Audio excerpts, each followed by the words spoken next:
Hello बच्चों, let's start with the question. And here the question says that which of the following statement is incorrect about the Lothar-Meyer classification. तो यहाँ पे Lothar Meyer के classification के according कौन सा statement जो होगा वो रॉन्ग होगा, ये हमें आइडेंटिफाई करना है. That means out of this 3 statements mayor rules को फॉलो करते हैं. तो ये लोथर-मेयर क्लासिफिकेशन रूल क्या है? तो बेसिकली इसे मेयर्स कर्व भी कहा जाता है, जस्ट मेयर्स कर्व. तो ये एक कर्व है क्लासिफिकेशन का. ये कर्व कैसा कर्व है? So it is the atomic mass versus atomic volume का कर्व है. Atomic mass versus atomic volume. Okay, तो वॉल्यूम और मास का ये क्या है? एक कर्व है. और इस कर्व में बहुत से अलग अलग डिफरेंट प्रॉपर्टीज शो होते हैं एलिमेंट्स के. यानी कि एलिमेंट्स अगर एक्टिव होंगे तो वो कर्व में टॉप में शो होगी या फिर बॉटम में, किस तरीके से कौन से पीक में प्रेजेंट होंगे. We will check it one by one. So first दिया गया that the element present at the peak are chemically very active. तो जो ए स्टेटमेंट बोला है that is completely true statement, एकदम सही स्टेटमेंट है.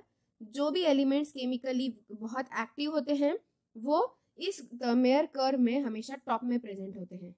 टॉप में प्रेजेंट, या फिर हम कह सकते हैं पीक में होते हैं. पीक में होने वाले कौन से होते हैं? बहुत रिएक्टिव वाले. ठीक है, जो कंपाउंड्स बहुत रिएक्टिव होंगे वो पीक पे प्रेजेंट होंगे. फिर साथ ही साथ second option that alkaline earth metals are present at descending position of the curve. तो यहाँ पे ये बोला गया है कि अल्कलाइन अर्थ मेटल्स जो होते हैं वो alkaline earth metal descending position में होते हैं. ये भी ट्रू कहा है. This is about the alkaline earth metal. तो ये अल्कलाइन वाले जो भी होंगे ना, अल्कलाइन अर्थ वाले होंगे ना एलिमेंट्स, वो सारे एलिमेंट्स नीचे डाउन पोजीशन में, डाउन एरिया में, नीचे वाले एरिया में कर्व में प्रेजेंट होंगे. फिर उसके बाद representative elements are present at the bottom of the curve. तो ये रॉन्ग है. यहाँ पे बॉटम ऑफ द कर्व में रिप्रेजेंटेटिव नहीं तो बल्कि कौन से एलिमेंट्स होते हैं? There are your transition elements. जो ट्रांजिशन एलिमेंट्स होते हैं ना, वो ट्रांजिशन एलिमेंट्स एकदम बॉटम के कर्व में प्रेजेंट होते हैं. तो इसीलिए ये जो स्टेटमेंट बोला गया है ये स्टेटमेंट रॉन्ग बोला है. Next that halogen occupy ascending position.